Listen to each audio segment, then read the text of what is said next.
की मीटिंग होने जा रही है कि इसमें सब पार्टीज को बुलाया जाए। तो अभी जब मैं आपसे बात कर रहा था तो होम मिनिस्टर ऑफिस से होम मिनिस्टर मेरे से बात किए और बोले कहाँ हैं आप? तो मैं सर हैदराबाद में हो। तो बोले देर होगी मगर आप आइए। तो अभी अगर टिकट मिलेगा इंशाल्लाह, मैं बोला हूँ जो भी टिकट मिलेगा पहुँचेंगे और उसमें शिरकत करेंगे और अपनी बात को रखेंगे।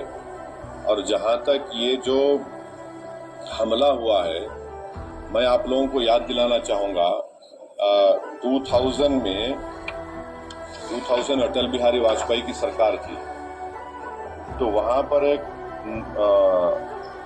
यात्रियों को मारा गया था, नुलवाल कैंप बोलते थे, उसी के नीचे 30 लोग मारे गए, यात्री मारे थे जब वाजपेयी वजीर आजम थे।